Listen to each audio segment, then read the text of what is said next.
উম, শুভ সন্ধ্যা সবাইকে, শুভেচ্ছা।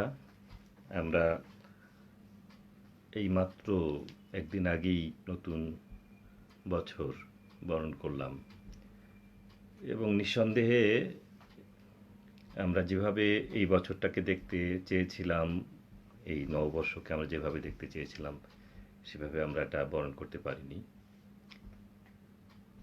এবং একটি কষ্টের জায়গা, দুঃখের জায়গা, একটি দুষ্কাল আমাদের মধ্যে যাচ্ছে।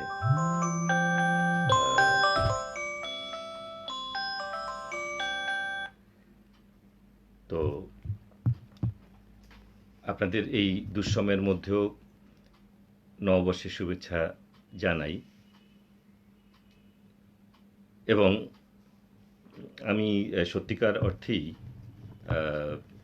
প্রথমে একরকম আমি অবাক হচ্ছিলাম যে এইভাবে মানে লাইভ একটা অনুষ্ঠানে এসে কিভাবে কথা বলবো। আমি নিজে একটু প্রথমেই কুণ্ঠাবোধ করছিলাম এবং সেটা আমাদের খ্যাপার যে প্রাণপুরুষ খ্যাপা, যার মাধ্যমে সবার কাছে পরিচিত হয়ে উঠেছে, তার জায়গা দখল করেছে আমাদের পাভেল, নাট্যপ্রাণ মানুষ, সাংবাদিক। সে যেদিন আমাকে আহ্বান করলো যে বাড়ি ভাই আপনি একটু আমাদের লাইভে এসে কথা বলবেন, আমি প্রথমে একটু মানে নাই করছিলাম দুটো কারণ। একটা হলো যে আমি আইটিতে একটু দুর্বল, এগুলো কিভাবে করতে হয় আমার মানে একটু ঝামেলা হয়। বরং আমার এই ক্লাস সেভেনের ছেলে নিসর্গ, সে বলা যায় যে আমাকে যথেষ্ট কোঅপারেশন করে, হেল্প করে অনেক সময়, এবং এক্ষেত্রেও ওর যথেষ্ট একটা ভালো সাপোর্ট নিয়ে আমি সাহস করলাম যে ঠিক আছে। এবং এর মাঝখানে সংস্কৃতি কর্মীবৃন্দ বলে আমরা যে একটি সংস্কৃতি কর্মীদের একটি ফেসবুক গ্রুপ আমরা ডেভেলপ করেছি, তারাও এর মধ্যে এরকম একটি লাইভ অনুষ্ঠান বর্ষাবরণকে আমরা বলবো যে আমরা দূরে থাকলেও হয়তো আমরা এখন এক হতে পারছি না, কিন্তু আমাদের অন্তরে আমরা এক আছি, চেতনায় এক, চিন্তায় আছি। সুতরাং এই যে নববর্ষ আমাদের একটি সার্বজনীন এবং বলা যায় যে বাংলাদেশের সবচেয়ে বড় উৎসব, ধর্ম বর্ণ নির্বিশেষে সবাই মিলে যে প্রাণের উৎসব আমাদের, সেই বছরটিকে এভাবেই চলে যাবে। সংস্কৃতি কর্মীবৃন্দের মধ্যে আমরা অনেকেই কথা চালাচালি করলাম এবং বললাম যে ঠিক আছে, তাহলে আমরা এরকম অনলাইনে একটি উৎসবের আয়োজন করি। তো সেটি করতে গিয়ে এক ধরনের অভিজ্ঞতা আমার প্রথম হলো, এবং সেটা যথেষ্ট গড়বড় হয়েছিল। আজকে জানি না কি হবে। এরকম গড়বড় হলে আমি পাশেই আমার ছেলেকে রেখেছি যে তোমার হেল্প দরকার হলে তুমি আসবে। এখানে আমার ছেলে পাশে আছে, নিসর্গ, মাই সান, নিসর্গ পাশেই আছে। সুতরাং আমার ভয়ের কোনো কারণ নেই। আচ্ছা, ফাইন। এর মধ্যেই দেখছি যে সালমন দুতি সে দেখছে, সাইফ সুমনও দেখছে, আরও অনেকেই দেখছেন। তো সবাইকে আমি শুভেচ্ছা জানাচ্ছি এবং সবাইকে আমার অভিনন্দন জানাচ্ছি যে আমরা যেভাবেই হোক নববর্ষটা আমরা পালন করেছি অন্তর থেকে। আমাদের প্রাণের উৎসব, সার্বজনীন এই উৎসবটা অসাম্প্রদায়িক বাঙালির যে চেতনাটাকে ধারণ করে, সেই উৎসবটাকে আমরা পালন করতে পেরেছি। পারভিন পারু, বাড়ি ভাই কেমন আছেন? হ্যাঁ, ভালো আছি পারু, অনেক ধন্যবাদ যে তুমি দেখছো। তো এই আমরা এই যে ধারণাটি, আচ্ছা, বাড়ি ভাই আমাকে কি মাল্য দেবে দাও কবিতাটি শুনতে চাই, এটি দিয়েই শুরু করব মাহফুজ, একটু অপেক্ষা করি। তো আমি যেটা বলছিলাম যে এই যে আমাদের যে সময়টা আমরা পার করছি, এই যে একটা দুঃসময়, পৃথিবীব্যাপী এই যে সংকট, সারা পৃথিবী, মানুষ যে বিপদের মধ্যে পড়েছে, একরকম বলা যায় যে আহ, আহ, এটি আমাদের কাছে এমনই অভাবনীয় এবং আকস্মিক একটি ঘটনা, পুরো পৃথিবীর মানুষকে একরকম বলা যায় যে চ্যালেঞ্জ ছুড়ে দিয়েছে। এবং কেউ কেউ যেটা বলছেন যে এই যুদ্ধ তো মানে বলা যায় যে তৃতীয় বিশ্বযুদ্ধের থেকেও ভয়াবহ হুমকির মুখে পড়েছে মানব সভ্যতা। এবং সেই সভ্যতায় আমাদের মতো একটি গরিব দেশ, আমাদের যেখানে উম, প্রস্তুতি যেরকম সব কিছু মিলে যে একটা ভয়াবহ চিন্তার মধ্যে আমরা আছি সেটি আমরা সবাই জানি। সেখান থেকে আমরা এই লড়াইটা শুরু করেছি। অপু মেহেদি শুভেচ্ছা জানিয়েছেন, অনেক ধন্যবাদ। শাহনাজ দেখছেন, ভালো। তো আমি যেটা বলছি যে এই যুদ্ধটা কিন্তু অন্যরকম যুদ্ধ, এবং এই যুদ্ধে আমরা শত্রুপক্ষকে চিনি না, কিন্তু প্রতিনিয়ত আমাদের জীবন হারাচ্ছি, এবং পৃথিবীর বিভিন্ন অঞ্চলের বিভিন্ন মানুষ তাদের প্রাণ হারাচ্ছে। এবং আজকে সত্যিকার অর্থে কি একটি মানবিক সংকটের জায়গাও তৈরি হয়েছে। আমি গতকালকের সংবাদ দেখে যে ভয়ঙ্কর রকমের একটি অভিজ্ঞতা হলো যে ছেলে মাকে জঙ্গলে রেখে চলে গেছে, করোনা ভাইরাস তার মা আক্রান্ত হয়েছে কিনা এই ভয়ে। তো এই যে মানবিক সংকট, এটি এটি কখন একজন মানুষ করে, তার মধ্যে দিকবিদিক জ্ঞানশূন্য যখন হয়ে যায় একজন মানুষ, তখন হয়তো এই ধরনের একটি সংকটের তৈরি হয়। তো সত্যিকার অর্থেই আমি এই জায়গায় এসে এক ধরনের বিপন্ন বোধ করছি। এখানে আমাকে রুবেল অরভিল কৃষ্ণকলি শোনাতে বলেছেন, নিশ্চয়ই শোনাবো। সারওয়ার সৌদি আরব থেকে আমার আমার আমার খুব প্রিয় একজন ছোট ভাই, আমরা একসাথে দল করেছিলাম দীর্ঘ দীর্ঘ সময় আগে। সুলাইমান ভাইয়ের সাথেই দল শুরু করেছিলাম, এখন সৌদি আরবে আছে। রাকিবুল ইসলাম বাড়ি ভাই, এই গেট আপে খুব ভালো লাগছে। গেট আপ মানে, হ্যাঁ দাঁড়িয়ে, এটা করোনা কালের একটা চিহ্ন রেখে দিলাম। আজকে ভেবেছিলাম যে এটা সব ক্লিন শেভ, আমি সবসময় যেরকম থাকি সেরকম আসি। যাই হোক, তো গেট আপ বিষয় না। আমি যেটা যে যে জায়গায় যে বিপন্নতা বোধ করছি যেভাবে, সেটি হচ্ছে যে গতকালকের যে ঘটনাটি ঘটলো, আমাদের একজন ডাক্তার, যিনি এই এই যুদ্ধের সম্মুখ যোদ্ধা, তিনি প্রথম শহীদ হলেন এবং জীবন দান করলেন। জাতি স্তম্ভিত হলো, এবং আমরা আমরা ঠিক মানে মেনে নেওয়ার মতোই, মানে এটা কিভাবে মেনে নেব, এটা আমরা কোনোভাবেই এটার জন্য প্রস্তুত ছিলাম না। Doctor Moinuddin, Sylhet Osmani medical college হাসপাতালের সহকারী অধ্যাপক, তাকে আমি সেলুট জানাচ্ছি, শ্রদ্ধা জানাচ্ছি। এবং তিনি যেভাবে জীবনকে বিপন্ন করে রোগীর সেবার জন্য এগিয়ে গিয়েছিলেন, হয়তো ৭১-এর যোদ্ধার সাথেই তাকে আমি তুলনা করব। সেদিন দেশমাতৃকাকে জয় করতে গিয়ে, জয়যুক্ত করতে গিয়ে সম্মুখ যুদ্ধে যেরকম প্রাণ হারিয়েছেন অসংখ্য মুক্তিযোদ্ধা, ঠিক এভাবে আমাদের স্বাস্থ্যকর্মীরা, ডাক্তার, নার্স সহ স্বাস্থ্যকর্মীরা দিবানিশি তারা এই অজানা শত্রুর সাথে লড়াই করছেন এবং একজন প্রাণ দিলেন। তো আমি আপনাদের সঙ্গে বেশ কিছুক্ষণ থাকব। আমার ইচ্ছা আছে কয়েকটি প্রিয় কবিতা আবৃত্তি করব। আমি কিছু প্রিয় নাটকের সংলাপ এখানে আমি সংলাপ করব, সংলাপ পাঠ করব, এবং আজকে আপনাদের সাথে শেয়ার করব। আপনাদের সাথে সোজা কথা আড্ডা মারব। আপনারা যদি কিছু বলতে চান, জানতে চান আমার কাছ থেকে, আমি কথা বলবো। জাকির হোসেন রাসেল আমাকে বলছে, বাড়ি ভাই কেমন আছেন, আপনার কথা শোনার জন্য অপেক্ষায় ছিলাম। অনেক ধন্যবাদ রাসেল। হ্যাঁ, অনেকক্ষণই কথা বলবো, প্রায় 1 ঘন্টা কথা বলবো। তো যেহেতু আমার মন খুব বিষণ্ণ, বিপন্ন, এই বিপন্নতার মধ্য দিয়েই আমরা এগিয়ে যেতে চাই, এগোতে হবে আমাদের, কোনো এছাড়া কোনো বিকল্প নেই। প্রশান্ত কুমার চক্রবর্তী লিখছেন, খ্যাপার এই উদ্যোগকে সাধুবাদ জানাই। আমাদের প্রায় প্রতিটি দেশেই তথা পুরো পৃথিবী লকডাউন হলেও মানুষের চিন্তা চেতনা বোধ লকডাউন হতে পারে না। খুব সুন্দর কথা বলেছেন। আমাদের মানবিক মূল্যবোধ আরও শানিত হোক এই সংযুক্তির মধ্য দিয়ে। অদৃশ্য মহামারী যুদ্ধ থেকে মানব জাতির জয় নিশ্চিত হোক। নিশ্চয়ই এই এই এই সাহসটা আমাদের থাকতেই হবে, এবং এই জায়গা থেকেই আমরা এগিয়ে যেতে চাই যে আমাদের ভয় পেলে চলবে না। ভয়কে জয় করে আমরা এগিয়ে যেতে চাই, এই শত্রুর মোকাবেলা করতে চাই এবং এই মানব জাতিরকে রক্ষা করতে চাই। আমি যে যে যোদ্ধার কথা বলছিলাম, ডাক্তার মাইনুদ্দিন, তার শোক সন্তপ্ত পরিবারের প্রতি সমবেদনা জানাচ্ছি। এবং এই তার এই মহান জীবনদানের বিষয়ে ভাষা প্রকাশের কিছু নেই, মানে ভাষা খুঁজে পাচ্ছি না যে তাকে কিভাবে শ্রদ্ধা জ্ঞাপন করব।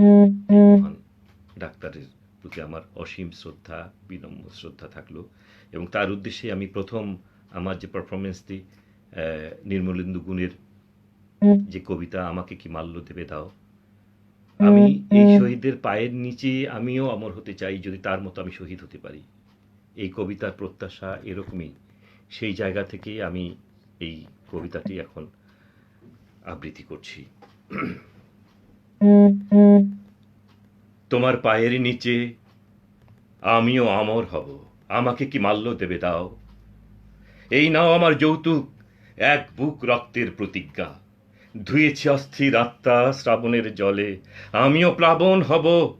শুধু চন্দন চর্চিত হাত একবার বুলাও কপালে, আমি জলে স্থলে অন্তরিক্ষে ওড়াবো গান্ডীব, তোমার পায়ের কাছে নামাবো পাহাড়। আমিও অমর হব, আমাকে কি মাল্য দেবে দাও। পায়ের আঙ্গুল হয়ে সারাক্ষণ লেগে আছি পায়ে, চন্দনের ঘ্রাণ হয়ে বেঁচে আছি কাঠের ভিতরে, আমার কিসের ভয়। কবরের পাশে থেকে হয়ে গেছি নিজেই কবর, শহীদের পাশে থেকে হয়ে গেছি নিজেই শহীদ। আমার আঙ্গুল যেন শহীদের অজস্র মিনার হয়ে জনতার হাতে হাতে গিয়েছে ছড়িয়ে, আমার কিসের ভয়। তোমার পায়ের নিচে আমিও অমর হব, আমাকে কি মাল্য দেবে দাও। এই দেখো অন্তরাত্মা মৃত্যুর গর্বে ভরপুর, ভোরের শেফালি হয়ে পড়ে আছে ঘাসে। আকন্দ ধুন্দুল নয়, রফিক সালাম বরকত আমি, আমারই আত্মার প্রতিভাসে। এই দেখো আগ্নেয়াস্ত্র, কোমরে কার্তুজ, অস্থি ও মজ্জার মধ্যে আমার যুদ্ধের বিগ্রহ। উদ্ধত কপাল জুড়ে যুদ্ধের রক্ত জয়টিকা, আমার কিসের ভয়। তোমার পায়ের নিচে আমিও অমর হব, আমাকে কি মাল্য দেবে দাও। কবিতার শেষাংশে গিয়ে একটু লাইন ওলট পালট হয়ে গেছে, নিজের মতো করে একটি লাইন ঢুকিয়ে দিয়েছি। যাই হোক, আমি তো আর আবৃত্তিকার না, কাজেই ভুল ভ্রান্তি এগুলো আমার হবে, তাতে কোনো অসুবিধা নেই। আবৃত্তিকার যারা শুনছেন, যদি এরকম কেউ থেকে থাকেন, তারা হয়তো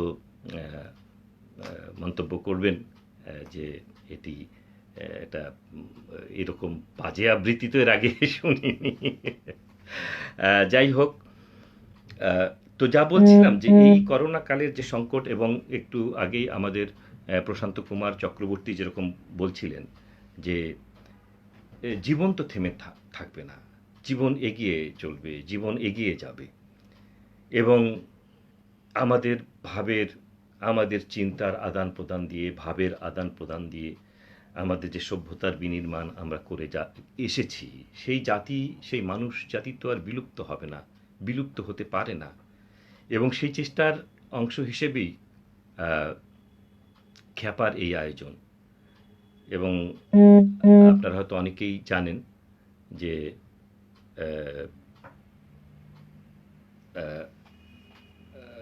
একটু দূরে রাখতে বলছেন। আচ্ছা, খ্যাপার একটা বিশেষ আয়োজন, এই আয়োজনের উদ্দেশ্য আছে। সেই উদ্দেশ্যটা হচ্ছে যে খ্যাপা পাশে দাঁড়াতে চায় দুর্গত মানুষদের। এই এই যে একটি দুষ্কালে, এই মহামারীতে, এই বিপন্ন অবস্থায় যারা দুর্গত অবস্থায় আছেন, অনেক মানুষ কর্মহীন হয়ে পড়েছেন। এমনকি আমাদের নাটকের সঙ্গে যারা যুক্ত, আমাদের সংস্কৃতি কর্মী যারা আছেন, যারা চাকরি করতেন, কাজের সঙ্গে যুক্ত ছিলেন, ছোটোখাটো কাজও যারা করতেন, হয়তো টিউশনি করিয়ে কেউ কেউ থিয়েটারের সঙ্গে যুক্ত ছিলেন, গানের একজন শিক্ষক থিয়েটার করতো, বা একটা সংস্কৃতি কর্মী, তিনি হয়তো তার কয়েকজন ছাত্রীকে গান শেখাতেন। এই কাজগুলো তো এখন বন্ধ। তাহলে এই লোকগুলোর পাশে কে দাঁড়াবে? এই লোকগুলোর পাশে তো আমাদেরই দাঁড়াতে হবে। তো সে কারণেই খ্যাপা চায় যে একটা বিকাশ অ্যাকাউন্ট, আপনারা হয়তো দেখেছেন ওয়ালে দেয়া আছে, খ্যাপা সেটা চাচ্ছে যে আমাদের যার যেরকম সাধ্য আছে সেই সাধ্য অনুযায়ী যেন আমরা খ্যাপাকে আর্থিক সহায়তা দিই। সেখানে একটা ফান্ড রেজ হচ্ছে এবং সেখান থেকে খ্যাপা চাচ্ছে যে যতখানি সম্ভব মানুষের পাশে দাঁড়ানো, বিশেষত যারা আমাদের সংস্কৃতিকর্মী, নাট্যকর্মী, যারা হয়তো এখনও মুখ খুলে বলতে পারছেন না তাদের এই দুঃখের অবস্থার কথা, তারা যে কষ্টে আছেন। সুতরাং তাদের পাশে আজকে আমাদেরই দাঁড়াতে হবে, যে যেভাবে পারেন। এবং আমি আমি আমার জানা মতে অনেকেই দাঁড়িয়েছেন, অনেক প্রতিষ্ঠান, স্বেচ্ছাসেবী প্রতিষ্ঠান আছে, তারা এগিয়ে এসছেন। আমরা নিজেরাও সংস্কৃতিকর্মী বলে একটু আগে বললাম যে একটি সংস্কৃতিকর্মী বৃন্দ বলে আমরা একটি ফেসবুক গ্রুপ খুলেছি এবং সেখান থেকেও আমরা বেশ ভালো সাড়া পেয়েছি, বলবো যথেষ্ট ভালো সাড়া। সেখানে আমরা যা পাচ্ছি, আমাদের প্রথম দিকে আমরা নানাভাবে যারা অসহায় মানুষ তাদেরকে সাহায্য করেছি। এখন আমরা থিয়েটার কর্মী যারা আছে তাদেরকে আমরা অনেক কর্মী, শতাধিক কর্মীকে আমরা সহায়তা করিয়েছি এবং খ্যাপা ওই কাজটি করছে। সুতরাং খ্যাপার এই অ্যাকাউন্টে আপনারা আপনাদের সাধ্যমতো যতখানি সম্ভব আপনারা চেষ্টা করবেন সেখানে একটি অনুদান দেওয়ার, যাতে এই দুঃসময়ে আমরা একজন মানুষের পাশে দাঁড়াতে পারে। এটি তো মানবিক দায়িত্ব আমাদের। আর একটু আগে যেটা বলছিলাম যে যুদ্ধটা শুরু হয়েছে, অচেনা শত্রু, অচেনা একটি মানে প্রতি মুহূর্তের ভয়, প্রতি মুহূর্তেই। সেদিন একজন ডাক্তার বলছিলেন যে এইখানে রুগী ধরতে হবে প্রত্যেককেই, ইন্ডিভিজুয়ালি আমরা সবাই রুগী। সে কারণেই বলছি যে প্রত্যেকেই আমরা ব্যক্তিগতভাবে দূরত্বটা মেনটেন করব, কমপক্ষে 3 ফিট এই দূরত্বটা আমাদের মেনটেন করে। কারণ সে রুগী, অর্থাৎ আমি জানি না যে আমি রুগী কিনা, কেউই জানে না, ডাক্তার নিজেও জানে। ডাক্তার যে রুগীর কাছে যাচ্ছেন সেই ডাক্তারের হাত দিয়ে, ডাক্তারের মাধ্যমে রুগী আক্রান্ত হচ্ছে না তাও তো আমরা জানি না। সুতরাং কে রুগী আর কে রুগী নয় সেটিও কিন্তু আজ বলা যাচ্ছে না। এরকম একটি ভয়ঙ্কর অবস্থার মুখোমুখি আমরা হয়েছি।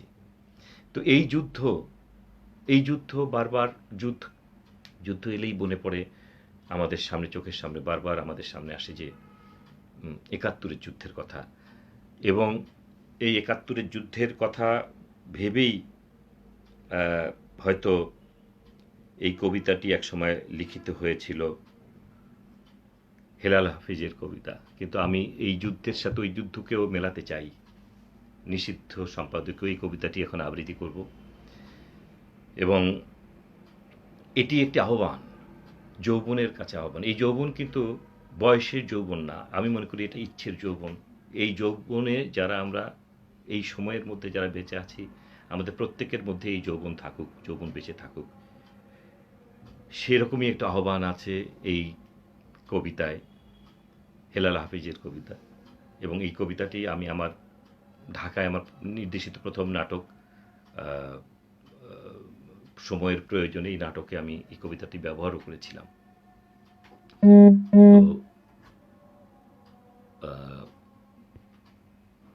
তো আচ্ছা, একটু দেখে নিই। অনেকেই দেখছেন। মিজানুর রহমান বেশ ভালো, দীপ্ত দাস দেখছেন, মিজানুর রহমান বলছে আর একটু সাউন্ড লাগবে, তাই না?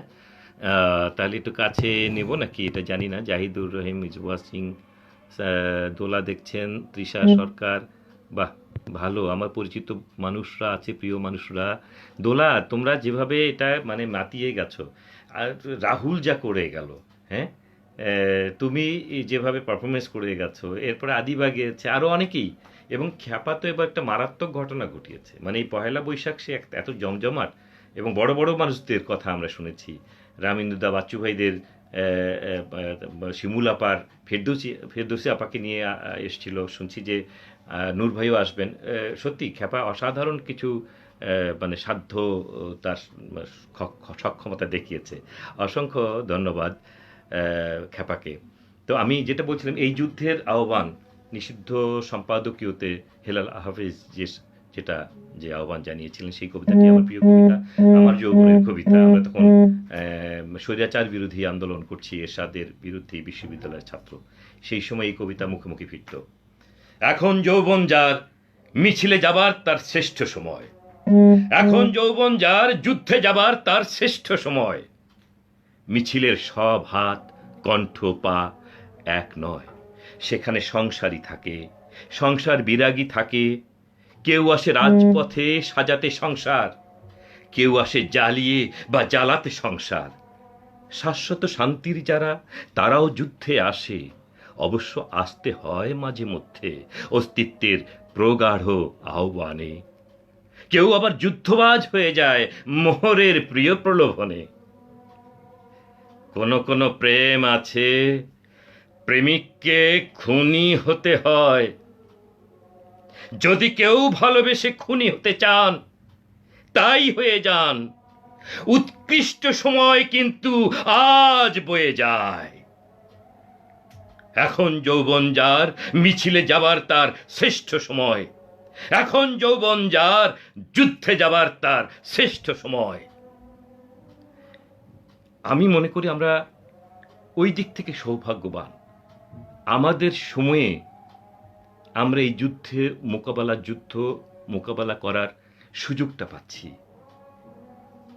সুতরাং আসুন এই যুদ্ধে নেমে পড়ার উপায় হচ্ছে এভাবেই, যে পাশের মানুষটিকে আমি খাবারটা দেই, যে নাট্যকর্মীটা লজ্জায় বলতে পারছে না যে ভাইয়া আমার আমার এখানে কিভাবে চলবো, হয়তো না খেয়ে কয়েক বেলা না খেয়ে আছে, তার পাশে দাঁড়াই। সুতরাং এই যুদ্ধে এভাবেই জয়ী করতে হবে। আর সম্মুখে যারা আছেন, আমি যার উদ্দেশ্যে আজকে প্রথম আমার কবিতাটি নিবেদন করলাম, ডাক্তার মঈনুদ্দিন, বারবার স্মরণ হচ্ছে তাকে। এই সম্মুখ যোদ্ধা ডাক্তাররা, আমরা কোথায় যাব? ডাক্তার ছাড়া তো আমাদের আর কোনো গতি নেই, এবং তাদেরও কোনো উপায় নেই। যে তার মূল কাজই হচ্ছে, সে ব্রত নিয়েছে, তার শপথ হচ্ছে মানুষের পাশে দাঁড়ানো, মানুষের সেবা করা। সেই ডাক্তাররা জীবন বাজি রেখে এই অদৃশ্য শত্রুর মুখোমুখি হয়েছেন। তাদেরকে স্যালুট জানাই। এবং আমরা প্রতিনিয়ত এখন যারা বাইরে আছি, আমি মনে করি যে এইভাবেই আমরা আমাদের এই যুদ্ধে সামিল হতে পারি। আমরা মানবিক দায়িত্ব নিয়ে পাশে দাঁড়াই, সবার পাশে থাকি, এই প্রত্যাশা সকলের কাছে। এবং আরেকটি কথা আমার বলা দরকার, যে হ্যাঁ, আমাদের নানা সীমাবদ্ধতা আছে, আমাদের সরকারের সীমাবদ্ধতা আছে। আমরা সমালোচনা তো করবই, সরকারি নানা অব্যবস্থাপনা দেখছি, সেগুলো আমাদের অবশ্যই সেখানে কথা বলতে হবে, যাতে আমাদের ফাংশনাল হয়, আমাদের সিস্টেম ফাংশনাল হয়। ব্যবস্থাপনার মধ্যে অব্যবস্থাপনা দেখছি, কিন্তু আমি বলছি যে এইগুলো সমালোচনা আমরা করব, বারবার এই চিৎকার করব, পাশাপাশি আমার দায়িত্বটুকু যেন আমি করি, আমার কাজটুকু যেন আমি করি, আমার পাশের মানুষটিকে যেন আমি, আমার বাড়ির যে কাজের মানুষ, যে আমাকে হেল্প করতো, আমার সাহায্যকারী ছিল বাসায় কাজের, তার পাশে যেন দাঁড়াই। আমার মুচি যে জুতাটা কালি করে দিয়ে যেত, তার পাশে যেন দাঁড়াই। আমাদের সবার দিকে খেয়াল রাখতে হবে, না হলে এই যুদ্ধে কোনোভাবেই, বিশেষ করে এই ঘটনার পরপরই তো একটি বিশাল অর্থনৈতিক ক্রাইসিস হবে, এটা খুব খোলা চোখে দেখা যাচ্ছে, খুব সাধারণভাবেই দেখা যাচ্ছে। কাজেই আমার মনে হয় সেগুলো আমাদের খেয়াল রাখতে হবে, এবং সেভাবেই আমাদের এগিয়ে যেতে হবে। আর যে সময়টায় এসে পড়লাম, এ কীরকম সময় বলুন? আমরা হয়তো এখন শিল্পকলা একাডেমির মাঠে থাকতাম, আমরা কোনো নাটকের স্টেজে থাকতাম, আমাদের তুমুল আড্ডার মধ্য দিয়ে এই মানুষের জন্যেই আমাদের নানা সৃজনী আড্ডা হতো, কথা হতো হয়তোবা এই সময়টায়। কিন্তু আমরা সত্যিকার অর্থেই এমন এক জীবন যাপন করছি, ঘরে বন্দি হয়ে এখন এই অনলাইন এভাবে কথা বলতে হচ্ছে। এবং সেটা ভেবে আবার আমার কয়েকদিন যাবৎ বারবার একটি কবিতা আমার মাথায় আসছে। খুব বড় কবিতা, এটা প্রিয়, আমার একজন প্রিয় কবির, আমার সবচেয়ে প্রিয় কবিদের একজন, তার কবিতা। এবং এই কবিতা খুব জনপ্রিয় কবিতা, এবং আপনাদের অনেকেই হয়তো মুখস্থ থাকে, কারো কারো আমি জানি এটা অনেকেই এই কবিতা পড়েছেন। সেই কবিতাটি এবার আবৃত্তি করব। এরপরে আমি হয়তো আরেকটি কবিতা পড়ব, অনুরোধ করেছে একজন, সেই কবিতায় যাব। এর মধ্যে কিছু বাড়ি ভাই অনেক ভালো লাগছে। অলোক বসু, বাহ! অলোক দেখছে, ভেরি গুড। কৃষ্ণা সরকার তো দেখছেনই। রুবেল অরবিল, অসাধারণ ভাইয়া। মনির আহমেদ বলছে ভাই বিদ্রোহী কবিতাটা শোনান। অনেক বড় এটা, এটাও আমার প্রিয়। আমার স্কুল জীবনে আমি বিদ্রোহী একসময় বেশ আবৃত্তি করতাম। এটা বুঝে এখন খুব কষ্টকর হবে। দীপ্তা, রাক্ষিত, ভালো প্রিয় মানুষরা সবাই আছে। আহ, হ্যাঁ, খ্যাপার কথা যেটা বলছিলাম, যে এই যে মানবিক সংকটের কথা একটু আগেই বলছিলাম, খ্যাপার বিকাশ নম্বর দুটো যদি পারেন আপনার টুকে রাখতে পারেন, 01717386646 এই নম্বরে, অথবা ব্যাংক অ্যাকাউন্ট নম্বর একটা দিচ্ছে খ্যাপা, 0141100306313, এটাতেও আপনারা এই অ্যাকাউন্টেও টাকা পাঠাতে পারেন। আহ, এবং সবাই খ্যাপা সবার শারীরিক এবং মানসিক সুস্থতা কামনা করছে। মাহফুজ, অনুদ্ধারণী নাটকের কবির চরিত্রের সংলাপ, হ্যাঁ এটা আমি পড়বো, ঠিক করেছি। অনেক দোলা আবারও লিখেছে আবুল হাসেম। আবুল হাসানের কবিতা আজকে প্রিপারেশন নেইনি দোলা, আরেকদিন শোনাবো তোমাকে একা একাই। হ্যাঁ, শাহনাজ বলছে জীবনানন্দ দাশের একটি কবিতা, হ্যাঁ সেটি, জীবনানন্দ দাশের কবিতার কথা শাহনাজ বলছে। আমি এই কবিতাটি এখন পড়বো। এটি অনেক বড় কবিতা, আমার খুব প্রিয় কবি জীবনানন্দ দাশ। এমনকি তাকে নিয়ে আমার অনেক কাজ করারও ইচ্ছা আছে। এই কবিতাটা একটা জায়গায় থেমে যাব, এবং কেন থামবো সেটি বলবো, এবং এই অনুভূতির কথা আমি শেয়ার করতে চাই আপনাদের সকলের সাথে। 8 বছর আগে একদিন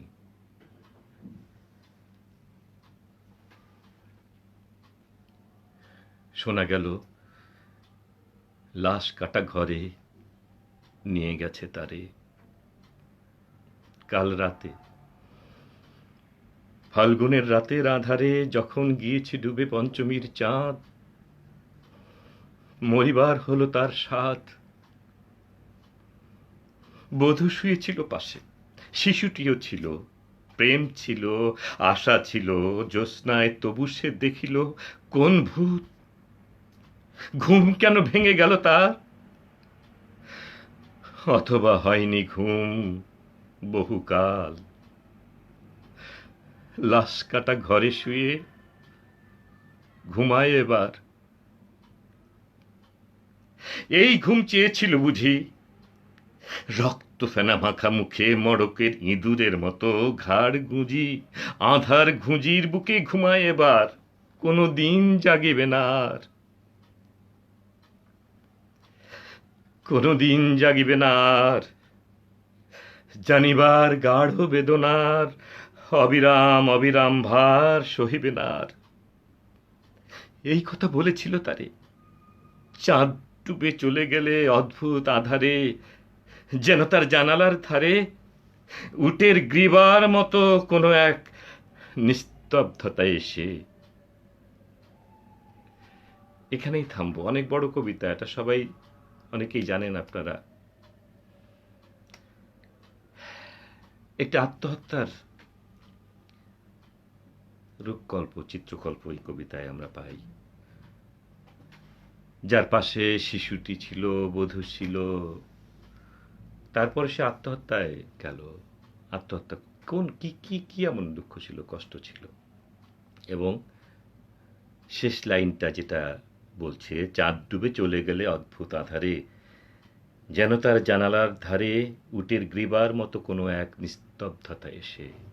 সত্যিকার অর্থে কি, আমি প্রতিদিন যখন বারান্দায় যাই, জানালার পাশে যাই, এই লাইনটা আমার মনে হয়, এ কেমন নিস্তব্ধতা, এ কেমন জীবন, এ কোন জীবন, শুনশান, বাইরে কেউ নেই, কোনো বাড়িতে কারো কণ্ঠ শোনা যাচ্ছে না। আমার বাসার সামনে একটা ছোট্ট মাঠ, ছোট্ট জায়গা, আমার ছেলে খেলতো, খেলাধুলা হতো, সব বাচ্চারা এখানে খেলতো সন্ধ্যাবেলায়, কোলাহল ছিল, মুখরিত ছিল। অথচ একেবারে একটা নিস্তব্ধ, যেন মরণ পুরীতে আমরা বাস করছি। এবং এক ধরনের একেবারে আক্ষরিক অর্থেই কিন্তু অনেকেই বলছে, এবং ডাক্তাররাও বলছে, আমাদের মানসিক বৈকল্য আসতে পারে, দুশ্চিন্তা আসতে পারে, আত্মহত্যার সংখ্যা বেড়ে যেতে পারে। ঠিক এইরকমই জীবনানন্দের মতো একটা সিচুয়েশন, যে যে যে যে যে ছবিটা এঁকেছে, এই ছবিগুলো হয়তো বাস্তবতার মধ্যে আসতে পারে। কাজেই আমি সবার কাছে বলবো যে মানসিক শক্তিটা, সাহসটা একটু রাখবেন। ওই যে একটু আগেই যে কবিতাটা পড়লাম, আমার কিসের ভয়, এই কিসের ভয়টা যেন আমাদের মধ্যে এই চেতনাটা থাকে। আমি যেন যুদ্ধে জয়ী হব, আমি নিশ্চিত এই যুদ্ধে জয়ী হবই। কাঞ্জিলাল আমাদের নাট্যবন্ধু দিল্লির, উনি একটা রেকর্ড পাঠিয়েছিলেন আমার আরেক বন্ধুর কাছে, মোহিতদা, বহরমপুর, কলকাতা, পশ্চিমবাংলার। মোহিত আমাকে শেয়ার করেছিলেন সেটা। অসাধারণ একটি ছোট্ট ভিডিও। সেখানে দেখলাম, ওখানে এরকম বলা হচ্ছে যে আজ থেকে যদি আরও ধরুন 200 বছর পরে বা 100 বছর পরে এই রোগের কারণে, এই মহামারীর কারণে আস্তে আস্তে আস্তে পৃথিবী থেকে মানুষ নামের প্রজাতিটি নিশ্চিহ্ন হয়ে গেল, আর নেই। আচ্ছা, তাহলে কি হলো? হ্যাঁ, তাহলে আমার পশু পাখি, প্রকৃতি, আমার নিসর্গ, আমার পুরো পৃথিবী কিন্তু আবার রূপে রসে ভরে উঠবে নিঃসন্দেহে। কারণ আমরা ইতিমধ্যেই তার আহ, ছবি আমরা দেখছি। আমাদের ডলফিন ভেসে উঠছে, কাসিম ভেসে উঠছে, পাখি প্রচুর পাওয়া যাচ্ছে, কলতান, গাছের পাতা সবুজ হয়ে উঠছে। তার মানে প্রকৃতির উপরে আমরা কি কি পরিমাণ নির্বিচার একটি ভয়ঙ্কর জায়গায় চলে গিয়েছিলাম, যে প্রকৃতি আমাদের উপরে এই এই প্রতিশোধটা নিচ্ছে। এটা সবাই বলছে আজকে, এখন সবাই বলছে। এখন কাঞ্জিলালের ওই ভিডিওতে বলছে যে সব বুঝলাম, সব ঠিক হলো, তাহলে প্রকৃতি একসময় রূপে রসে গন্ধে পরিপূর্ণ হয়ে উঠল। হয়তো দেখা যাবে ওই 100-200 বছর পরে প্রকৃতি আবার বন্দনা করছে, প্রার্থনা করছে স্রষ্টার কাছে যে আমার এই রূপ রস, হে স্রষ্টা, হে বিধাতা, হে ভগবান, হে খোদা, হে আল্লাহ, এ কার জন্যে আমার এই রূপকে বর্ণনা করবে যদি না মানুষ না থাকে, মানুষ যদি এখানে না থাকে পৃথিবীতে? হয়তো তখন এই প্রকৃতি আবার প্রার্থনা করবে, তুমি মানুষকে দাও, মানুষকে ফিরিয়ে আনো। এই এবং সেখানে খুব মানে আরও স্যাটার করে বলা হয়েছে যে স্রষ্টার কাছে আবেদন করছে যে পৃথিবীর নিকৃষ্টতম প্রজাতিটি, যে বন্ধুটি আমার, তাকে তুমি ফিরিয়ে আনো। সেই নিকৃষ্টতম প্রজাতিটি হচ্ছে মানুষ। কারণ এই মানুষেরই বিবেক থাকে, এবং মানুষই সবচেয়ে বিবেকহীন কাজ করে। পশু পাখি এত বিবেকহীন কাজ করে না, কারণ তাদের বিবেকই তো নাই। এবং যে কারণে আমি একটি সেদিনও এই সংস্কৃতি কর্মী বন্ধুর একটি মানে অনলাইনে এটি আমি ফেসবুকে পেয়েছিলাম। এই প্রার্থনাটা মিনার বসুনিয়া লিখেছিলেন। এটা সম্ভবত ভাইরাল হয়ে আমার কাছে এসছে। তিনি খুব চমৎকার কয়েকটি লাইন লিখছেন। এই কবিতার শিরোনাম হচ্ছে তিনি তো তোমাদের একার ঈশ্বর নন। পরের লাইনগুলো খুব সুন্দর। বলছেন কি, তিনি হয়তো ডলফিনের আবেদন মঞ্জুর করেছেন, তিনি হয়তো সাগরের মোনাজাত কবুল করেছেন, তিনি হয়তো বনের প্রার্থনা মন দিয়ে শুনেছেন, তিনি হয়তো পাহাড়ের দাবিগুলো যৌক্তিক ভেবেছেন, তারাও হয়তো টিকে থাকার জন্য দুহাত বাড়িয়েছিল, হয়তো তারাও বাঁচতে চেয়ে কেঁদেছিল রাতের পর রাত। নইলে আজ আকাশ কেন হবে এত নীল, নইলে পাখিরা কেন আজ মুখরিত হবে দুরন্ত কোলাহলে? তিনি তো মানুষের একার ঈশ্বর নন, আর পৃথিবীও নয় তোমাদের একার। কি অসাধারণ কথা, খুবই সুন্দর। এবং এই কথাটা আমি একটু আগে যেটা বললাম, যে প্রকৃতি হয়তো প্রার্থনা করেছিল, যে ছোট মানে পাখিটিও হয়তো প্রার্থনা করেছিল, কারণ তাদের তো জীবন আছে, প্রাণ আছে, এবং ঈশ্বর তো সকলের, শুধু মানুষের না। অথচ মানুষ সমস্ত তার লোভ, তার তার তাকে অনেক অনেক বেশি বড় হতে হবে, অনেক বেশি স্বাচ্ছন্দ্যে থাকতে হবে, অনেক বেশি সম্পদ দরকার, যে কারণে আমরা বন উজাড় করেছি, আমরা নদীকে ভরাট করেছি, আমরা পাখি মেরে ফেলেছি, আমরা কত অসংখ্য অসংখ্য রকমের অপরাধ করে বসেছি, তার প্রায়শ্চিত্ত তো আমাদের ভোগ করতেই হবে।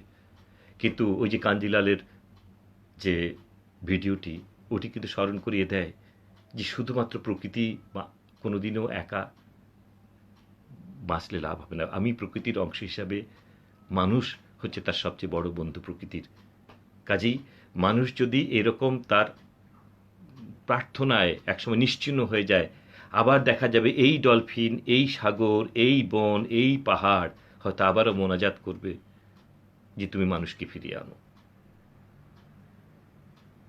এই এই মানে এটা আমার আজকে সত্যিকার অর্থেই আমি মনে করি যে এই ভাবনাগুলো মনের মধ্যে আসছে।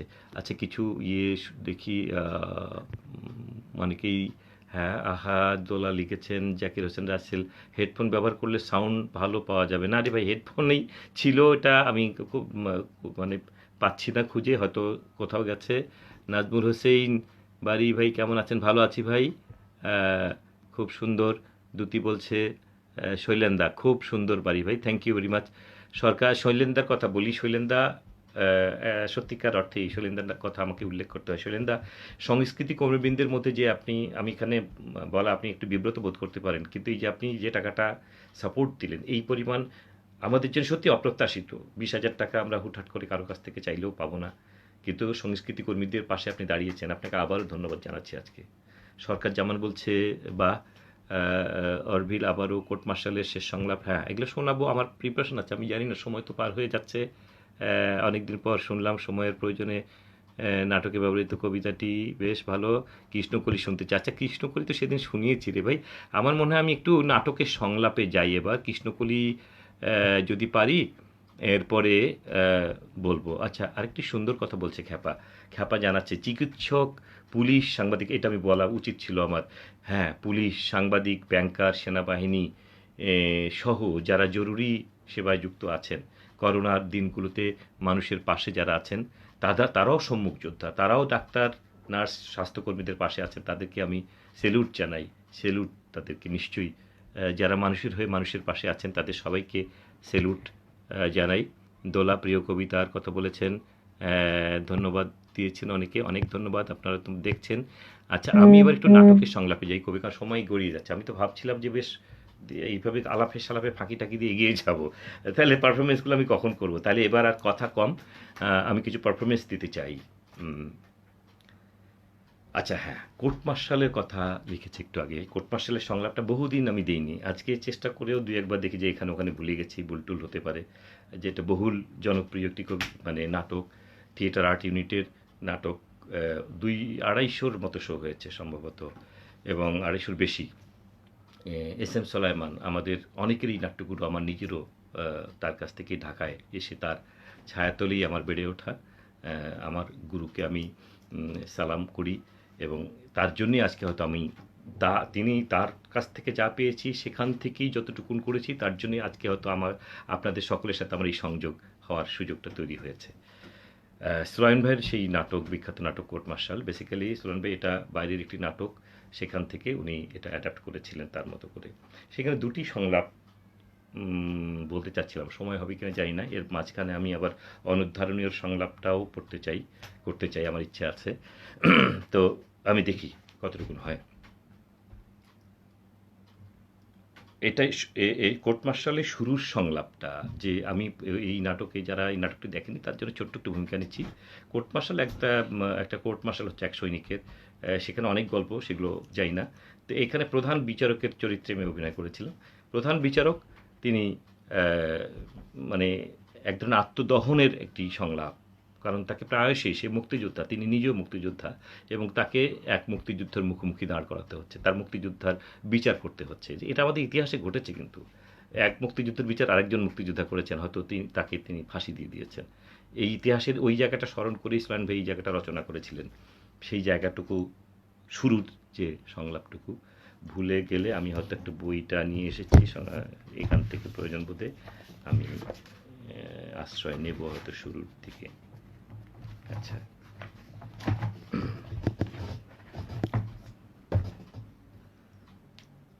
এটা একা একা একটা সলোলোকি, মঞ্চে ঢুকে কর্নেল রাব্বি, যিনি প্রধান বিচারক, তার সলিলুকি, উনি একটু এই সময় হালকা মদ্যপানও করছেন। এটা তার অভ্যাসের কারণেই এটা হয়, কিন্তু খুবই সামান্য। অনেক দিন, অনেক বছর ধরে এরকমই চলছে। জীবন মৃত্যুর হিসেবের খাতা খুলে অনবরত অঙ্ক কষে চলে একটা জীবন। তোমার ফাঁসি, তোমার যাবজ্জীবন, তোমার 10 বছর, ব্যাস। এই তো আমি। Oh, my name is colonel Rabbi, presiding officer of the general court martial.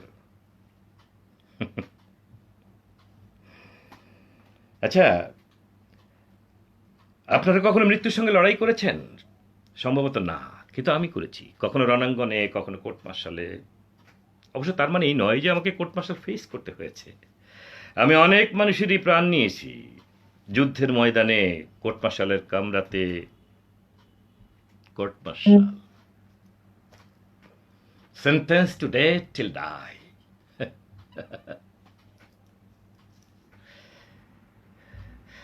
আমার এই হাতটা, যেই হাতে আমি স্বাক্ষর করি, এখানে কি কোনো ঘা কিংবা রক্ত মিশ্রিত পুঁজ? দীর্ঘ নিঃশ্বাসের বিষাক্ত বাতাস আগুন জ্বালিয়ে দেয়। অবচেতন মনে একে একে ভিড় করে দাঁড়ায় সিপাহী এনায়েত, কর্পোরাল আলতাফ, সিপাহী রফিক, সিপাহী নওশাদ। সিপাহী নওশাদ 71-এর যুদ্ধে একা, একেবারে একা, পুরো একটা প্লাটুনকে। তখন বোধহয় সেপ্টেম্বরের শেষ দিক। 3 দিক থেকে আমি অবরুদ্ধ, নিশ্চিত মৃত্যু চোখের সামনে। হঠাৎ হঠাৎ সিপাহী নওশাদ, হ্যাঁ হ্যাঁ, বীরুত্তম সিপাহী Naushad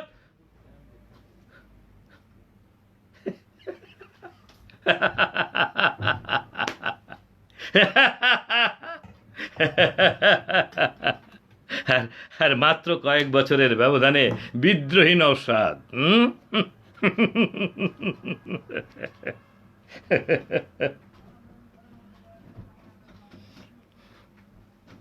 Is it my fault? Am I killer? Why should I? Why? Army একটি ইনস্টিটিউশন, এখানে ডিসিপ্লিনের ব্যাপার আছে। এখানে ইচ্ছে করলে যা ইচ্ছে তা করা যায় না। তারপর আছে ইনস্ট্রাকশনস, পলিটিক্যাল ইনস্ট্রাকশনস, উপরের ইনস্ট্রাকশনস। ও 71-এর যুদ্ধের স্মৃতি আজও মনে ভাসে, শরীর চনমন করা স্মৃতি। কামালপুরের রণাঙ্গনে বেঁচে থাকা আমরা 3 জন, আমি, সিপাহী নওশাদ, আরেকজন নামটা ঠিক মনে আসছে না। লাইট মেশিন গান হাতে সিপাহী নওশাদ, গলায় লটকানো গ্রেনেডের মালা থেকে এক এক করে গ্রেনেড ছোড়া লেফটেন্যান্ট রাব্বি। হ্যাঁ হ্যাঁ, আমি তখন লেফটেন্যান্ট রাব্বি।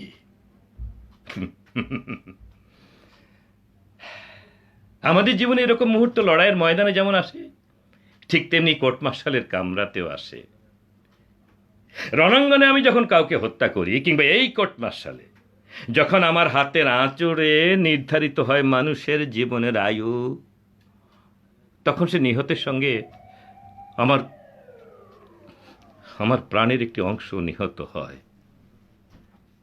আচ্ছা আচ্ছা, সত্য কি সেইটুকু যেটুকু চোখ দিয়ে দেখা যায়? না না, সত্য হাতের তালুতে রেখা গনগনে আগুনের মতো, দিকে দিকে আগুন। আপনারা কখনো ধরে দেখেছেন সে আগুন? ধরেননি, কিন্তু আমি কর্নেল রাব্বি সেই গনগনে আগুনে ক্রমাগত দগ্ধ হয়ে আসছি। আচ্ছা, এটা একটা প্রথম সলিলুকি। আর এই সাথে আমি শেষ সলিলুকিটাও দিই। সেই যারা নাটকটা দেখেছেন তারা হয়তো জানেন, সেই অসাধারণ যে নাট্য মুহূর্তটা তৈরি হয়, একটি অমোঘ সত্যকে উচ্চারণ করে আকবর, যার কোর্ট মার্শাল হচ্ছিল, যে সে খুন করেছে, বারবার বলে আসছিল আমাকে খুন করেছে, আমাকে ফাঁসি দিন, ব্যাস, আর কিছু চাই না। কিন্তু কেন ফাঁসি দিয়েছে এই সত্যটাকে বের করতে করতে করতে করতে এক সময় গিয়ে আমরা পাই যে আসলে এটা একটা রাজনৈতিক কনফ্লিকশনের উত্তরাধিকারের রাজনৈতিক উত্তরাধিকারের জায়গায় এসে যে কনফ্লিক্টটা আমাদের আছে এখনো, যুদ্ধ বিরোধী যে আমাদের সমাজেই আছে, হ্যাঁ, মুক্তিযুদ্ধের বিরুদ্ধে যে শক্তিটা, মুক্তিযুদ্ধের এখনও যারা এবং মুক্তিযুদ্ধের ইতিহাসকে যারা বদলে দিতে চায় সেই শক্তিটা, এবং মুক্তিযুদ্ধের উত্তরাধিকার এই সাধারণ আকবর যে বীরঙ্গনার সন্তান ছিল।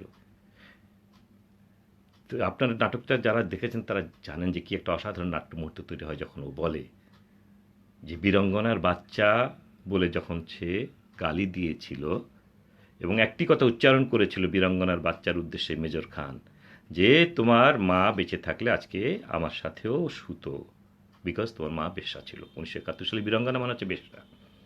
সরি টু সে, একটা সোশ্যাল মিডিয়ায় এই কথাটা উচ্চারণ করে, কারণ নাটকীয় সংলাপটি আছে। অসাধারণ একটি জায়গা তৈরি হয়। তো এইটা এখন বিচারে খুনের কিন্তু রায় হবেই, খুনের রায় দিতে যাচ্ছে আমাদের কর্নেল রাব্বি। সেই সময় গিয়ে যখন সে নিশ্চিত যে খুনটা হবে, সেই সময় গিয়ে যে সংলাপটা, তার আগে সবাইকে কোর্ট থেকে বের করে দিয়ে খুবই নিমগ্ন হয়ে এই নাটকটা যখন হয়ে যায় শেষের দিকে, সরাসরি দর্শকদের সাথে কনভারসেশন করে কর্নেল রাব্বি। তখন কর্নেল রাব্বি যে সংলাপটা দেয় সেই সংলাপটি বলছি। জীবন অথবা মৃত্যু, মৃত্যু মানেই তো অনিশ্চিত যাত্রা, অন্ধকার, কালো মিশমিশে অন্ধকারের জগৎ। মৃত্যু মানেই তো স্মৃতি এবং ক্রমান্বয়ে বিস্মৃতি। আচ্ছা, এই যে আমাদের চোখের সামনে এত বড় একটা ঘটনা ঘটলো, কতক্ষণ মনে থাকবে আপনাদের? কতক্ষণ জানি না, কারণ আমাদের প্রত্যেকের জীবন একটা নির্দিষ্ট ছকে আবদ্ধ। এই সমাজ, এই রাষ্ট্র, সব কিছু যখন এই জালে আবদ্ধ, তখন আমি তো একটা পুষ্যি মাত্র। কিন্তু আকবরকে মৃত্যুদণ্ড দেবার আমি কে? একটা পিঁপড়ে জীবন দেবার ক্ষমতা যার হাতে নেই, সে কোন যুক্তিতে জীবন বিনাশের মতো আদেশ দিতে পারে? আকবর, বেচারা আকবর উচিত কাজটাই করেছে। মুখ বুঝে মানুষ কতদিন অত্যাচার সইতে পারে? বিদ্রোহের অধিকার মানুষের জন্মগত, সেই জন্মগত অধিকারে আকবর বিদ্রোহ করেছে, একক প্রচেষ্টায় প্রমাণ করবার চেষ্টা করেছে অন্যায়ের প্রতিবাদে কাউকে না কাউকে রুখে দাঁড়াতে হয়, দৃষ্টান্ত সৃষ্টি করতে হয়। সে তাই করেছে। এই সমাজ, এই রাষ্ট্র, তার প্রচলিত আইন বড় ছোট তার পরিধি, ঠিক এই ঘরটার মতো। চারদিকটা ছোট হতে হতে ক্রমান্বয়ে আমায় আষ্টে পৃষ্ঠে বেঁধে রেখেছে। এখান থেকে খোলা আকাশ দেখা যায় না। এখানে মানুষ হাঁটে কলের পুতুলের মতো, নিঃশব্দে, নীরবে। রাগ নেই, বোধ নেই, ক্ষোভ নেই, মাথা উঁচু করে দাঁড়াবার সাহসটুকু পর্যন্ত নেই। এর মধ্যে আমি একটা কি সদ্বোধহীন একতলা মাংসপিণ্ড, হুকুমের চাকর, প্রচলিত আইনের আজ্ঞাবহ দাস। তাহলে কোথায় আমার ভেতরের মনুষ্যত্ব? কোথায় আমার মনুষ্যত্ব? Guard, guard! এই আত্মদহনের গল্প, চরিত্র হচ্ছে কর্নেল রাব্বির। এই হচ্ছে প্রায় শেষের দিকে। আমি তো 1 ঘন্টা সময় পেয়েছিলাম। আমার তো মনে হয়েছে হ্যাঁ, আর বুঝি অনেকেই দেখছে ক্যাপা বলছে ইত্যাদি, অনেকেরই ধন্যবাদ। আচ্ছা, স্মৃতি, মজার স্মৃতি, এখন এগুলোকে বলা হয় থিয়েটারের রাজনীতি নিয়ে। ও বাবারে, এগুলো থাক তোলা, এগুলো অন্য সময় বলবো নিশ্চয়ই। এগুলো বলা উচিত। থিয়েটারের যে পরিস্থিতি দাঁড়িয়েছে, আমাদের নিয়ে অনেক কথা বলা উচিত এখন। কোর্ট মার্শাল 3 বার দেখেছে দোলা বলছে। আচ্ছা, অনেকেই বলছেন সুন্দর, অনেকগুলোই পেয়েছি।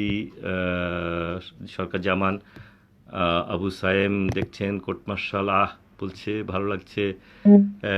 সিরাজি, সৌরভ, হ্যাঁ খুবই ভালো। আতিক রহমান লিখছেন অনন্য সাধারণ, তবে আকবরকে মিস করছি। হ্যাঁ, তা তো বটেই, আকবরই তো হিরো এই নাটকের। হাজারো দর্শক শ্বাসরুদ্ধ হয়ে যখন সে আকবর সেই সংলাপ বলে। রাইট, খুবই সত্যি কথা।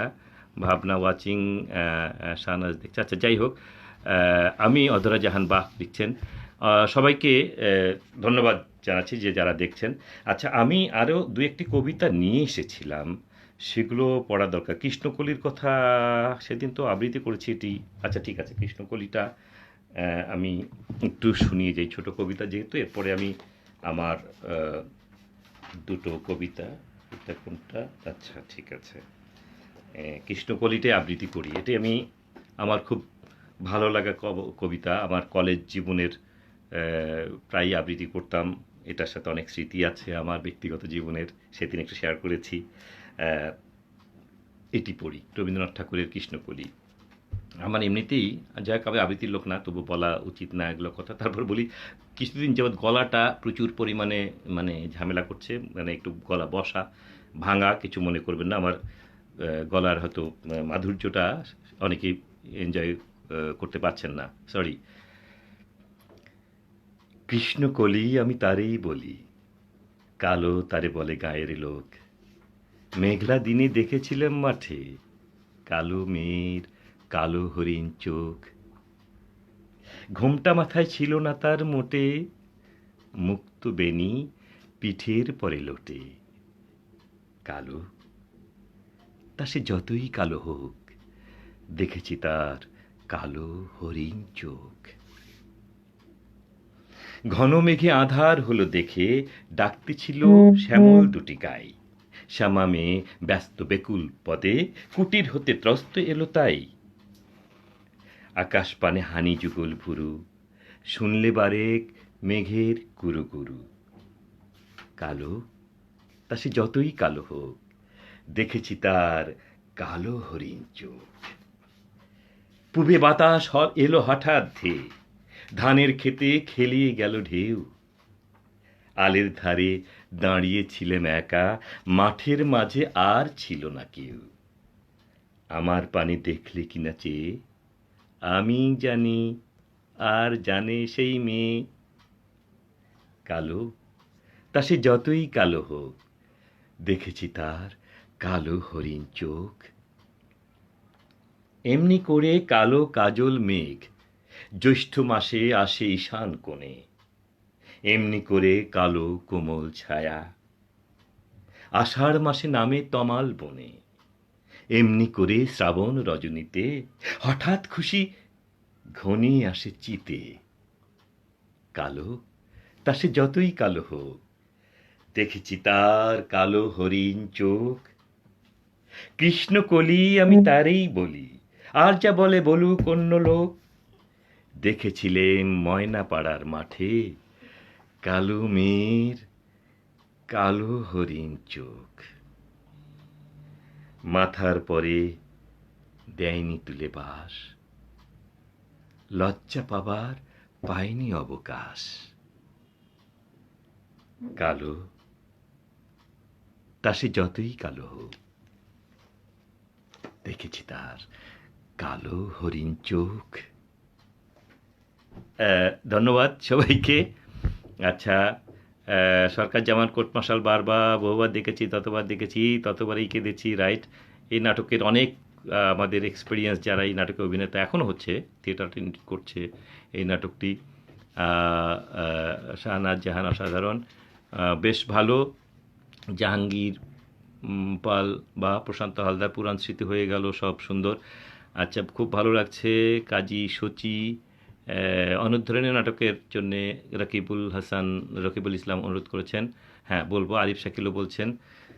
মাহফুজ সুমন, বাড়ি ভাই সুকান্তের ছাড়পত্র, হ্যাঁ একদম সবশেষে ছাড়পত্র দিয়ে আমি শেষ করব।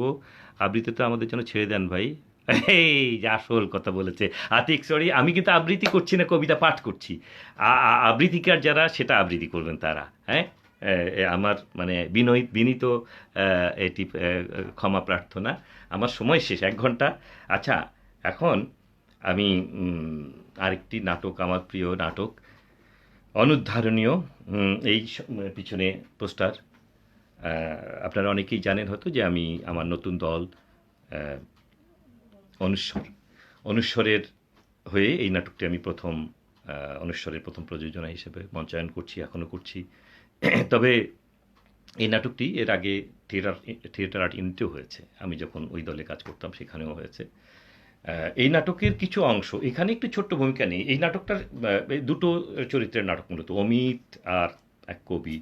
এবং এই কথাটা খুব প্রাসঙ্গিক জায়গা থেকেই আমি আজকে বলবো যে একজন লোভী মানুষের আহ, যে জায়গা থেকে কবিকে এখানে আমি চিত্রিত করেছি, তার কবির একজন ভক্ত, একেবারে পাড় ভক্ত বলা যায় সেই অমিত, তাকে তার তার আদর্শে একসময় দীক্ষা নিয়েই সে মানুষের কল্যাণের, মানুষের মুক্তির চিন্তা করেছে। কিন্তু একসময় যখন দেখেছে স্খলনটা, কবির ওই লোভে পড়ে গিয়ে তার যে স্খলিত চরিত্রটা যখন সে দেখেছে, তখন এক ধরনের খ্যাপামি তৈরি হয়েছে অমিতের মধ্যে, এবং সে বন্দি করে নিয়ে এসে কবিকে দোষারোপ করছে যে তুমি, তোমার জন্যে আমার জীবনও, আমি ভেবেছি যে আমি যেভাবে ভেবেছিলাম সেটা হবে না, আসলে সবার আগে কবিতা মেরে ফেলতে হবে, হয়তো কবিকে মারতে পারবে না, কবিতাকে মারতে হবে। তো যাই হোক, সে একসময় কবিকে বন্দি করে একটা গুহার মধ্যে নিয়ে যায়, কবিকে রেখে সে চলে গেছে বাইরে। এই সময় কবিকে, সে মদ্যপানের অভ্যাস ছিল জানতো, সে প্রচুর পরিমাণে মদ খেয়েছে।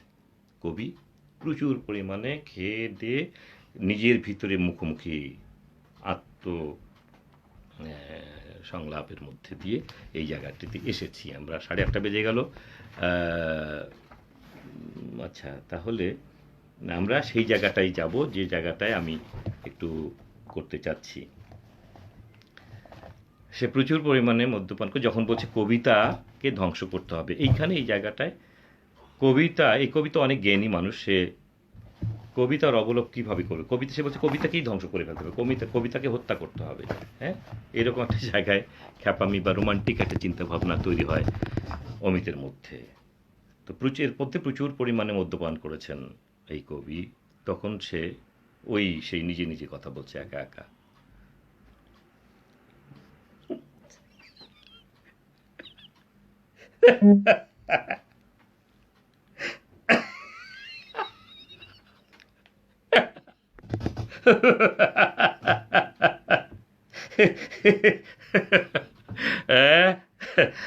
কবিতার অবলোক, কবিতার ধ্বংস, হ্যাঁ, এমনটি বলেছিলেন প্লেটো।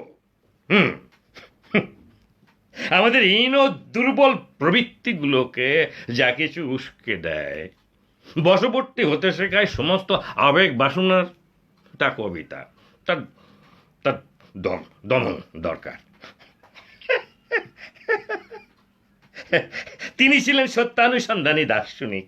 হ্যাঁ, আবেগ নির্ভর কবিতাকে তিনি যুক্তি নির্ভর দর্শনের বিরোধী শক্তি হিসেবে দেখেছিলেন।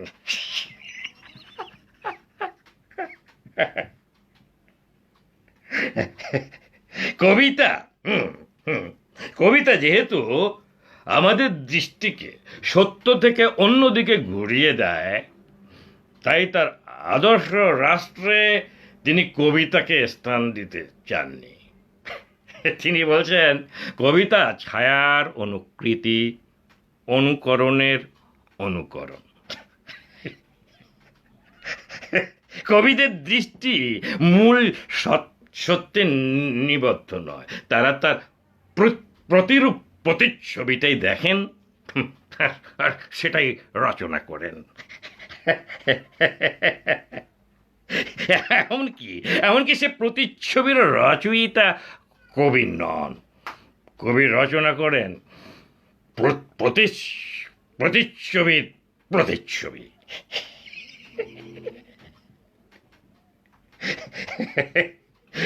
বস্তু জগতে যা কিছু দৃশ্যমান, তার পেছনে রয়েছে মূলত সে বস্তু সম্পর্কিত ধারণা, আর সেটাই হচ্ছে মূল সত্তা।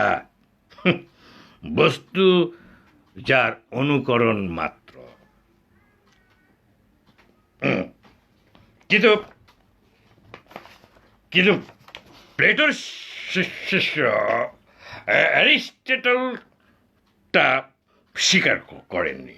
অ্যারিস্টটলের কাব্যতত্ত্বে তিনি বলছেন কবিতা অন্যান্য শিল্পের মতো বস্তু জগতের অনুকরণ হতে পারে, কিন্তু অনুকরণের অনুকরণ নয় নয় কারণ বস্তু জগৎ তার কাছে নিতান্ত ছায়ামাত্র ছিল না, তাকে তিনি সত্য বলে মানতেন।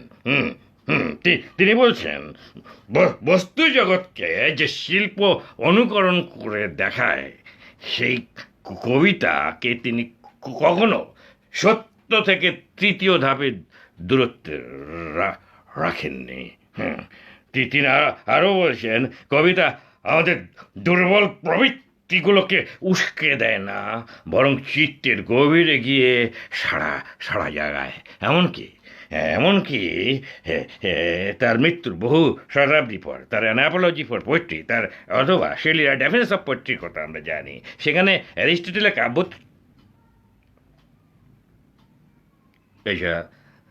আচ্ছা, আমি আমি এসব নিয়ে পড়েছি কেন?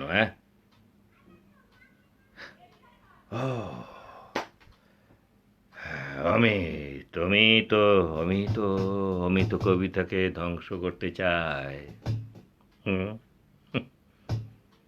কবিতাকে কি কি জানি, হয়তো হয়তো বা না, ও বোধ করি চায় কবির মৃত্যু।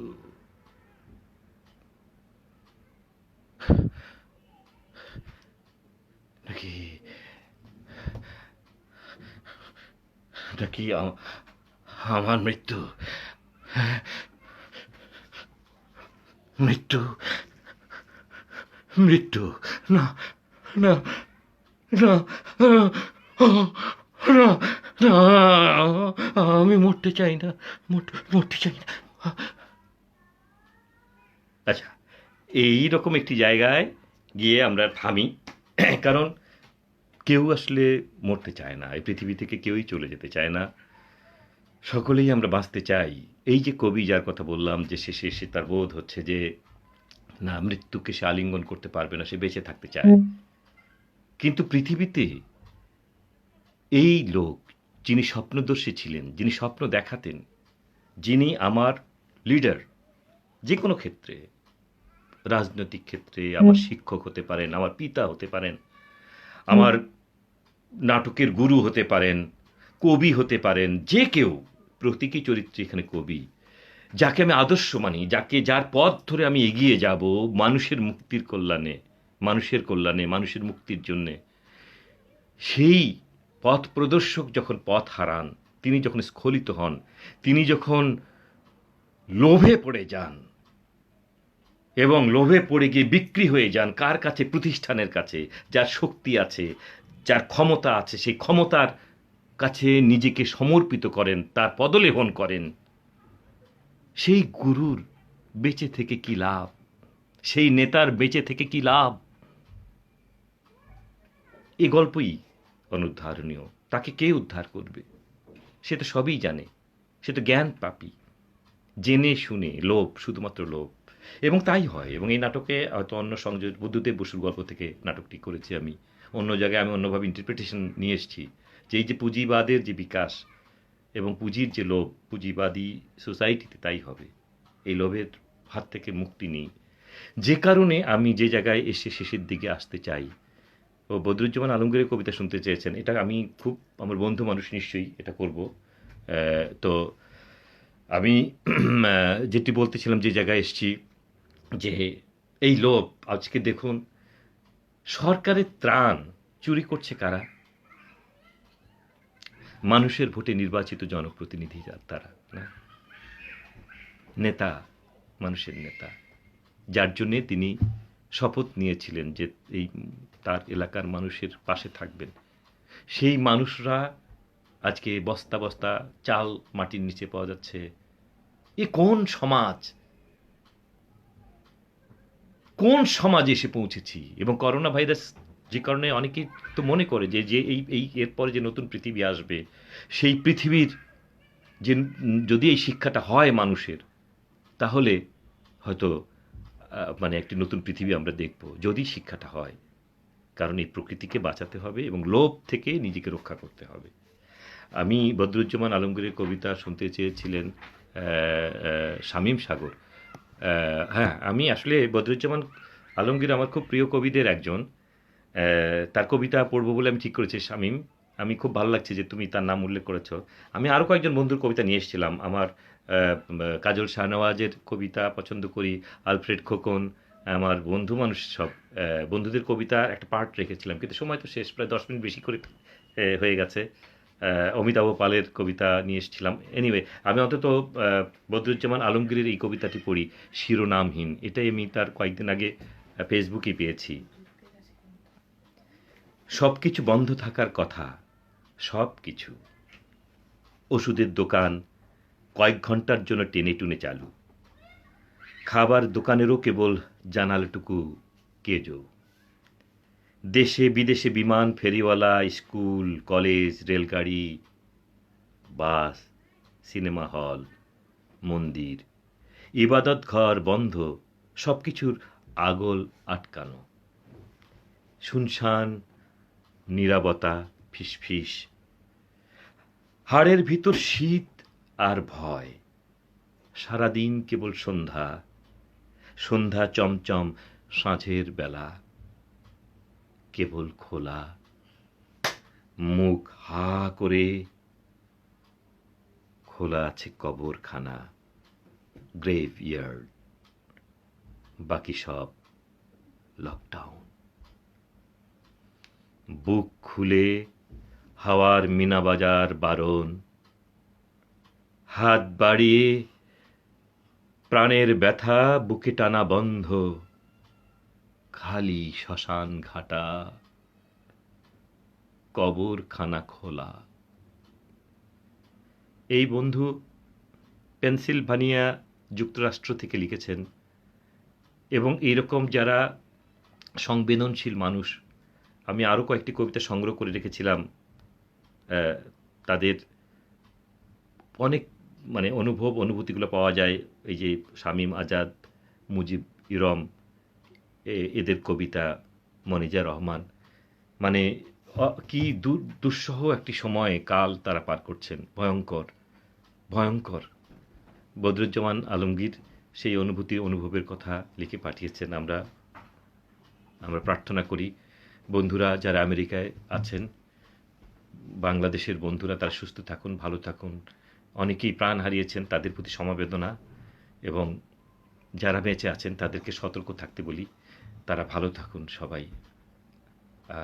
এবং মানুষের এই প্রার্থনা ছাড়া তো এখন আর কিছুই করার নেই বলা যায় একরকম। শুধু ওইটুকুন বলার যে সাবধানে থাকুন, ঘরে থাকুন। আমি প্রায় শেষের দিকে, আমার সময় অনেক আগেই শেষ হয়ে গেছে।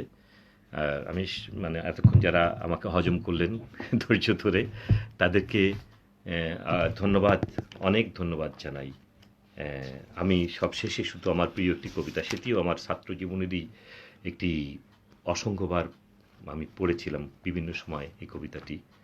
এবং যে সুন্দর পৃথিবীর জন্যে আকাঙ্ক্ষা করি, এবং এই আকাঙ্ক্ষাটা কার? মানুষ বেঁচে থাকে, আমি সবসময়ই বলি, মানুষ বেঁচে থাকে তার আগামীর জন্যে, তার সন্তানের জন্যে, তার ভবিষ্যতের জন্যে। আমি পৃথিবীতে যা কিছু করছি, আমার যা কিছু সম্পদ, যা কিছু সঞ্চয়, সেটি তো আমি কখনোই আমার মৃত্যুর সময়ে সেগুলো সাথে নিয়ে যেতে পারবো না। সেই সঞ্চয়, সেই সম্পদ নিশ্চয়ই আমি আমার সন্তান এবং ভবিষ্যতের জন্যে, আমার আগামীর জন্যে করি। কিন্তু সেই সম্পদ নিশ্চয়ই ওই লোভের সম্পদ, পাহাড় গড়ে লাভ নেই।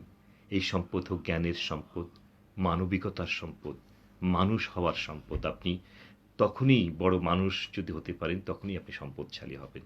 এবং এই সম্পদ আপনার অভিজ্ঞতা থেকেই আপনাকে অর্জন করতে হবে, যেহেতু আপনি মানুষ।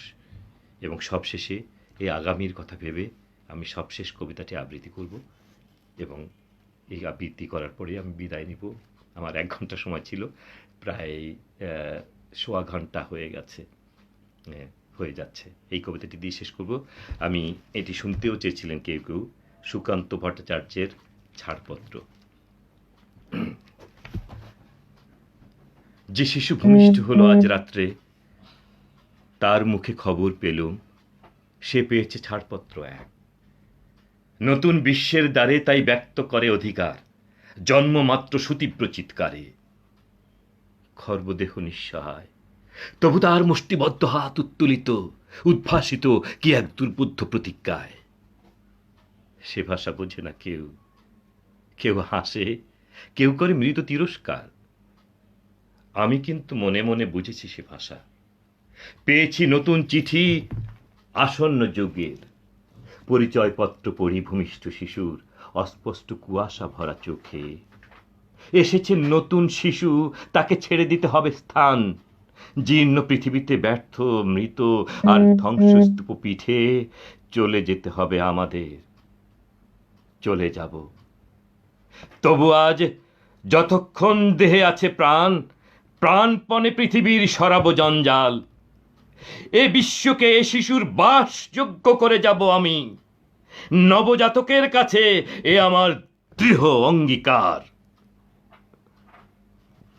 অবশেষে সব কাজ সেরে আমার দেহের রক্তে নতুন শিশুকে করে যাব আশীর্বাদ। অসংখ্য ধন্যবাদ। সবাই ভালো থাকুন, সুস্থ থাকুন এবং শেষ নিবেদন, এই খ্যাপাকে আপনারা সহায়তা করুন। যে নম্বর দুটো বলেছি, যদি সম্ভব হয় আপনাদের সাধ্য অনুযায়ী যার যেরকম সম্ভব। এটি খ্যাপা পাভেলকে আমি চিনি, সে অত্যন্ত মানবিক এবং কর্মী, এবং এখানে আজকে বলতে আমার ভালো লাগছে যে এই পাভেলও দীর্ঘদিন আমার সাথে থিয়েটারের কাজের সঙ্গে যুক্ত, আমার সহকর্মী। আমরা একসাথেই আমরা এক দলই করি, অনুস্বরের সদস্য। অত্যন্ত কর্মচঞ্চল একটি প্রাণবন্ত মানুষ, এবং সে সবসময় মানুষের জন্যে কিছু করার আকাঙ্ক্ষা নিয়েই সবসময় করে। এবং বিশেষ করে আমি বলব যে থিয়েটার কর্মীদের মধ্যে যে বন্ধনের জায়গাটি, সেটি কিন্তু সাংঘাতিকভাবে তৈরি করেছে আমাদের পাভেল। পাভেলকে যে নাম্বারটা আপনারা পাবেন তার সাইটে দেওয়াই আছে, তার ওয়ালে দেওয়া আছে, এইখানে আপনারা সহায়তা করবেন। সবশেষ আমি একটু যারা আমাকে ধন্যবাদ দিয়েছেন, তারা এতক্ষণ দেখলেন, সবার নাম আর বলি না, অনেক নাম এসছে, সবাইকে আমি অসংখ্য ধন্যবাদ জানাই যারা দেখলেন। সবাই ভালো থাকবেন। এবং সব শেষ আতিক রহমান লিখছেন, বাড়ি ভাই কি সহজ সুন্দর করে কত গভীর বোধের কথা বলে গেলেন। বাহ, ভালো লাগলো কথাগুলো শুনে। কথাগুলো যে শুধু কথার কথা বলেন না বাড়ি ভাই, তা অন্তর দিয়ে অনুভব করলাম। হ্যাঁ, রাকিবুল ইসলাম সবশেষে একটা সুন্দর কথা বলেছে, সবাই ঘরে থাকি, নিজেকে নিরাপদ রাখি। সবশেষ কথা ওটাই যে এই যুদ্ধ থেকে জয় করার অন্যতম পথ হচ্ছে সতর্ক থাকা, ঘরের ভিতরে থাকা। অনিক রহমান অসাধারণ আবৃত্তি ও সংলাপ। ধন্যবাদ বাড়ি ভাই, অসংখ্য তোমাদের সবারই মাথা পেতে নিলাম ভালোবাসা। যারা আমাকে ধন্যবাদ জানিয়েছে, যারা এনজয় করেছে, যাদের ভালো লেগেছে, এবং সবাইকে আবারও আমি অসংখ্য ধন্যবাদ জানিয়ে এবং অবশ্যই নিরাপদে স্বাস্থ্যবিধি মেনে ঘরে থাকার আবেদন জানিয়ে, নিরাপদে থাকার আবেদন জানিয়ে, সবার সুস্বাস্থ্য কামনা করে এবং সকল মানুষের মুক্তি, পৃথিবীর সকল মানুষের মুক্তি কামনা করে আজকে এখানেই শেষ করছি। সবাইকে ধন্যবাদ। শুভরাত্রি।